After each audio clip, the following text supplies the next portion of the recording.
E aí, galera, Prof. Tab tá aqui com você. Ei, você, queridíssimo aluno que tá aqui comigo. É porque alguma coisa deu ruim, mas não tem importância não. Nós estamos juntos até o fim, tá bom? Essa foi só a primeira unidade. Calma teu coração. Vamos pro que interessa? Olha lá no quadro, diretor, por favor, que é a nossa aula 16.1, a nossa aula de revisão. Então, na aula de revisão da unidade 1...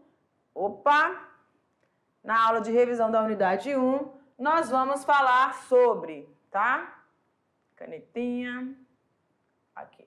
Hereditariedade, conceitos básicos. Isso foi o que a gente viu na unidade 1. Conceitos básicos de genética, leis de Mendel, primeira e segunda lei de Mendel, hereditariedade, genética e probabilidade, extensões mendelianas, genealogias do heredograma, núcleo e a síntese proteica, a genética e a divisão celular. Tudo bem, galera? Então, esse foi o conteúdo que nós vimos na unidade 1. E agora, vamos ver o que a gente vai ver na aula 1.1.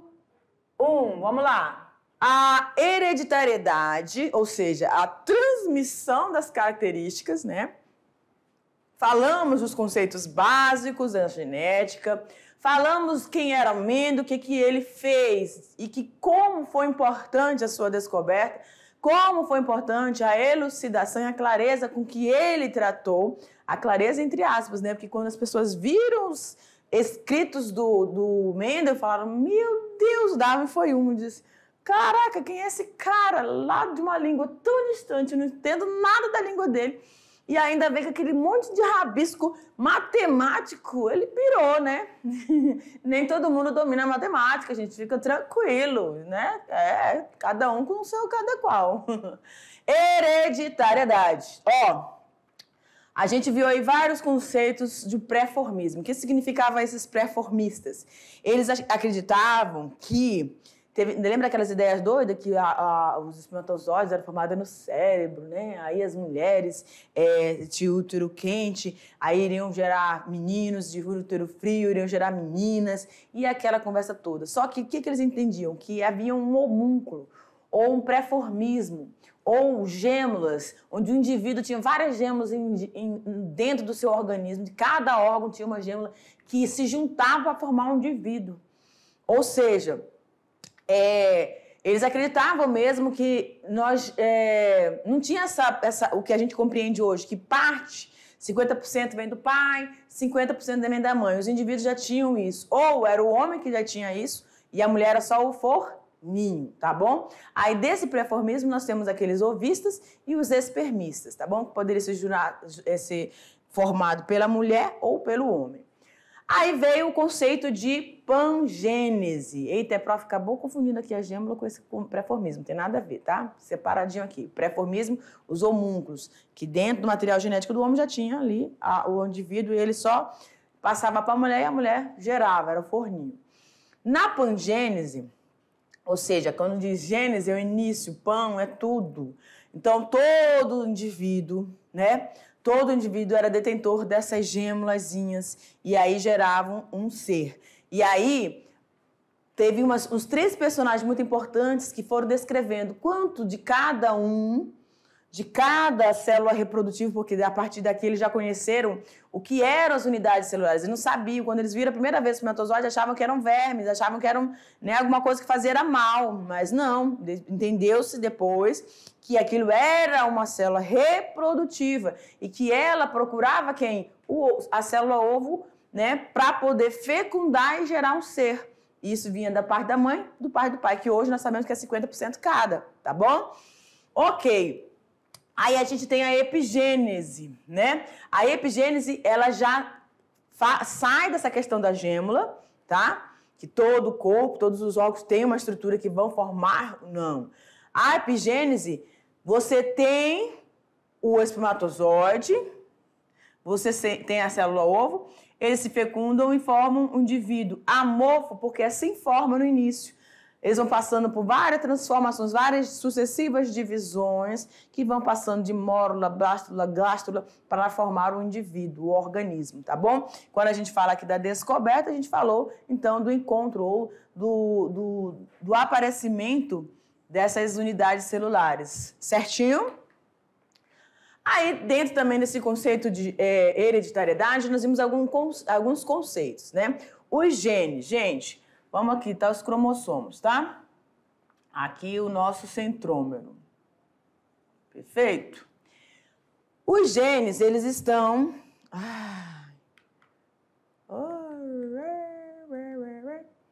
Os genes... Aqui. Eles estão aqui, ó. Tá? Deixa eu ver se eu faço mais rápido, porque o tempo da aula é curto. Ó, os genes, o verdinho e o amarelo. Vamos dizer aqui cor dos olhos e a cor dos cabelos. Tá? Isso aqui é um par de genes. Tá? E eles estão nessa posição porque eles têm uma casinha, um local específico, que é o locus gênico, certo?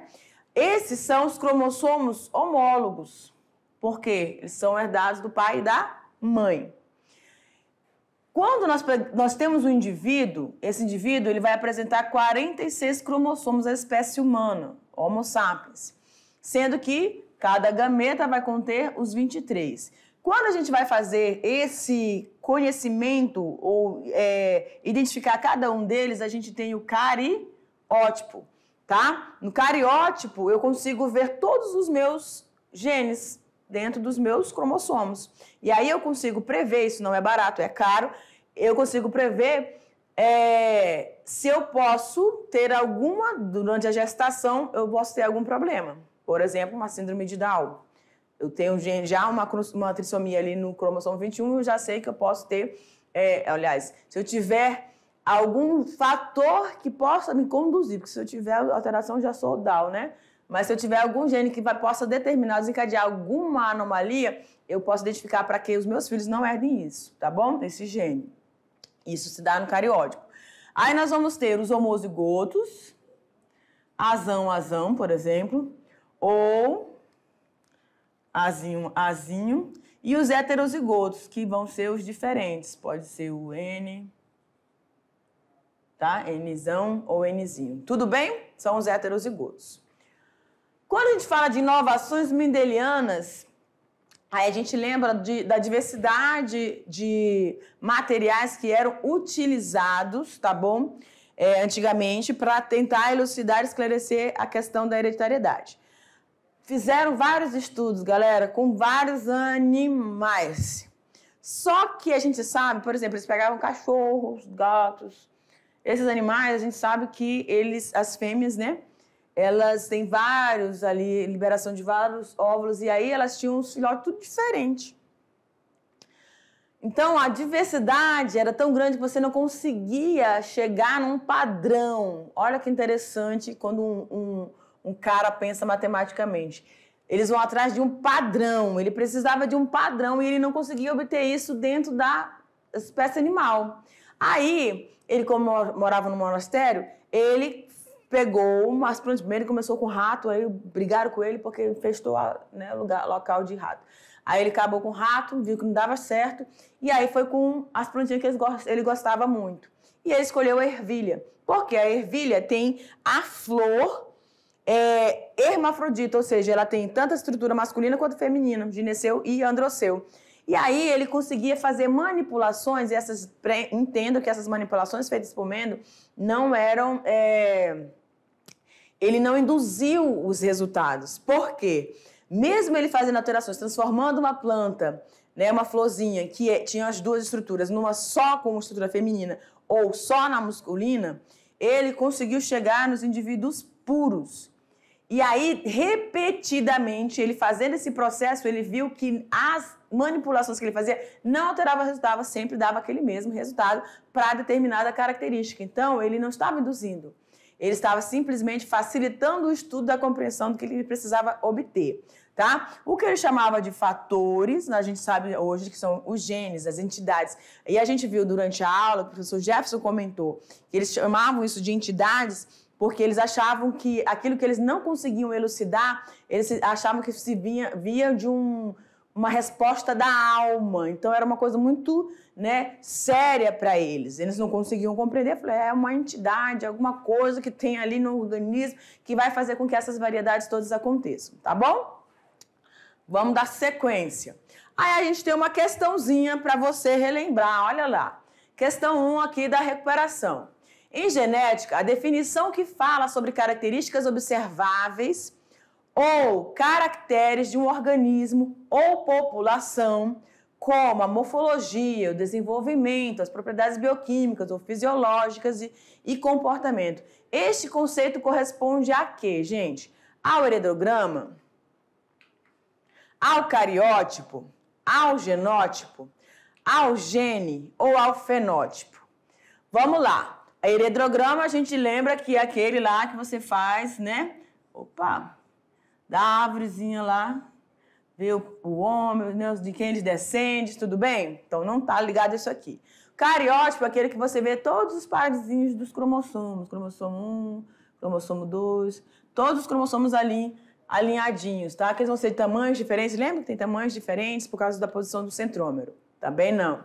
O genótipo é a determinação genética, tá? É a determinação genética. Eu não consigo visualizar os genes quando eu olho para o indivíduo, né?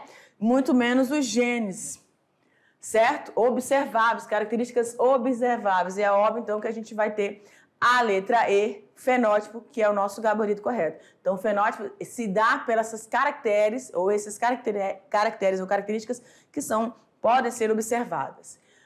Na segunda lei de Mendel, vamos lá. A gente tem... Aliás, aqui nessa aula a gente trabalhou a primeira e a segunda lei de Mendel. Na primeira lei eu tenho uma característica determinada por um par de genes, aléros presentes em cromossomos homólogos. Tudo bem? Cor dos meus olhos, altura, vamos dizer, textura do cabelo, certo? Ok. Quando eu tenho... num organismo ou num cromossomo, características distintas,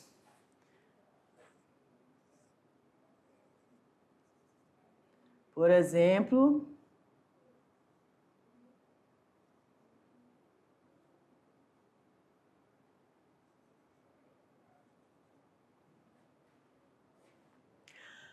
aí eu posso ter, então, o encontro da segunda lei de Mendel. Quando os genes eles estão presentes em cromossomos, esses alelos eles estão presentes em cromossomos diferentes. Então, a segunda lei de Mendel, ele acreditava que essas características,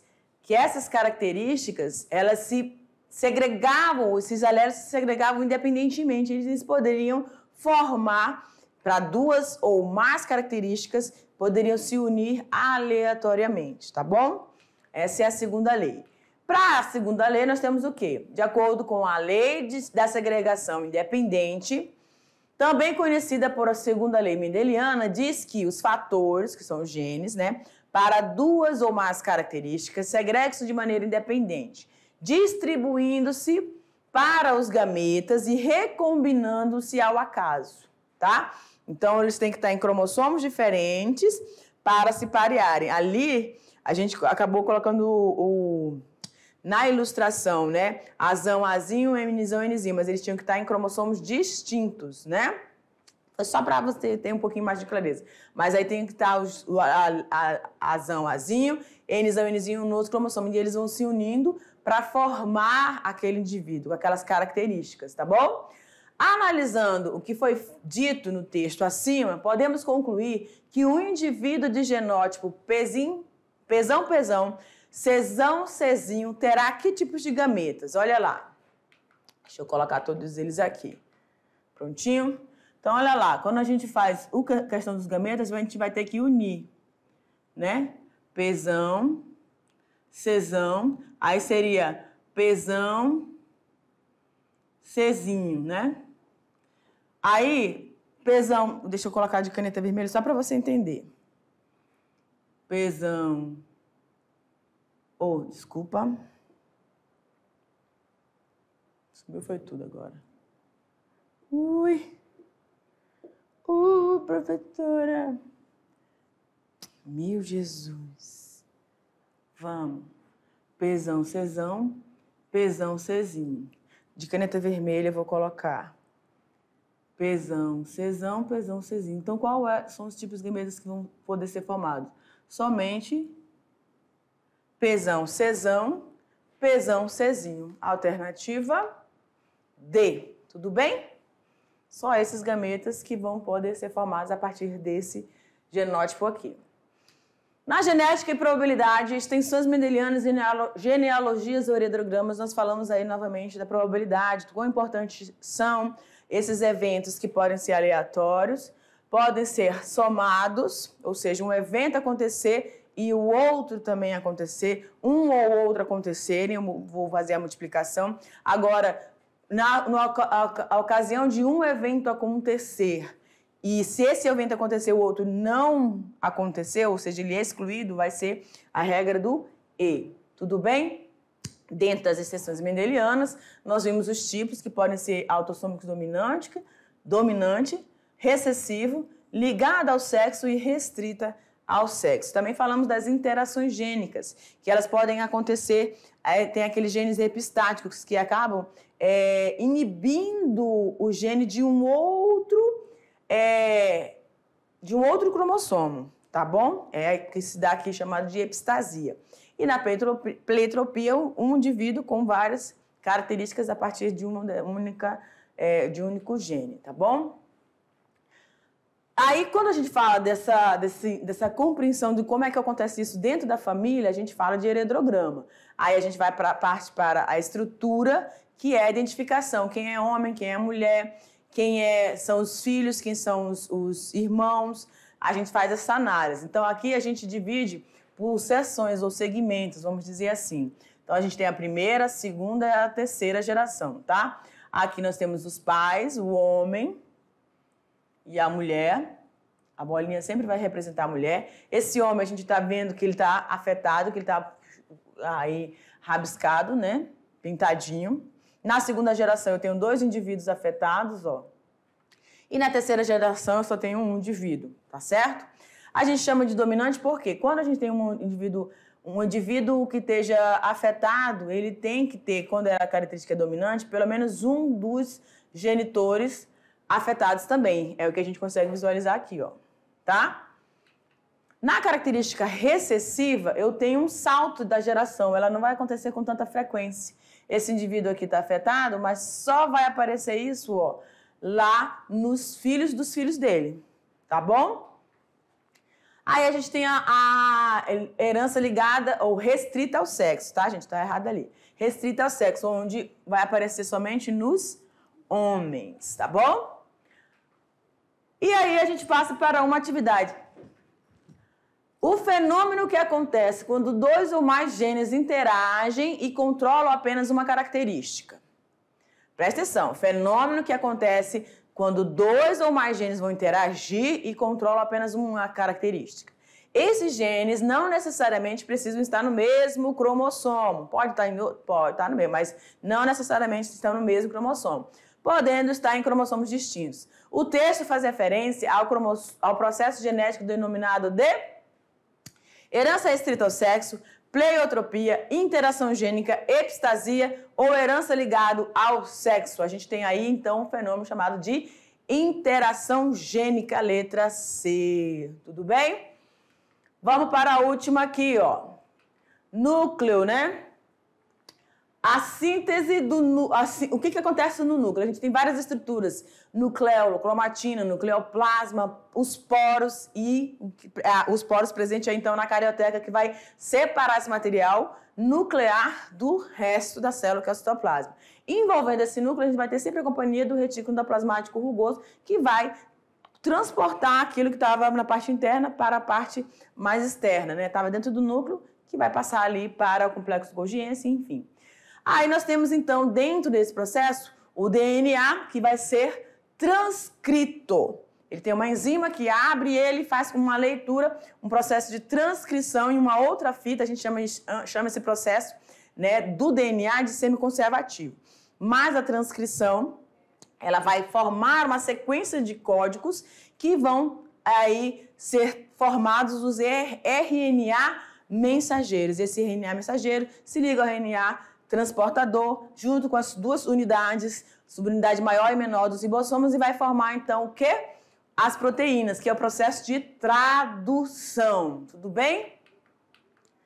Aí falamos também no processo de divisão de celular. A gente pode ter a divisão de multiplicação, que é a mitose, e a de reprodução, que vai formar os gametas, chamados de meiose.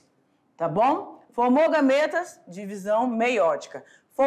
Desenvolveu o organismo, reconstituiu o tecido, mitose. E aí nós vamos ter prófase, metáfase, anáfase, telófase e citocinese. Citocinese encerra e pode reiniciar o processo, tá? Prófase inicia. Na metáfase você tem aquele evento que nós chamamos de condensamentos dos cromossomos bem na linha equatorial. E aí você consegue diferenciar esses cromossomos, tá bom? Aí você consegue ter uma separação disso na meiose, quando eles vão estar posicionados em diferença. Eles vão se separar ou separando os cromossomos, tá? Na primeira meiose, e na segunda meiose separando as cromátides. Aí a gente tem uma questãozinha, tá? Quais as duas divisões celulares que ocorrem entre os seres vivos e a importância de cada um? Olha lá.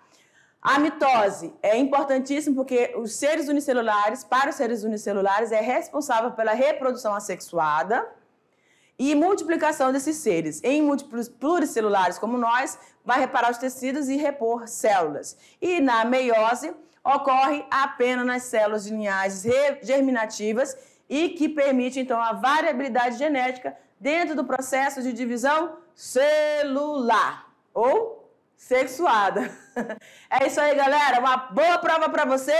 Beijo no coração. Tchau, tchau.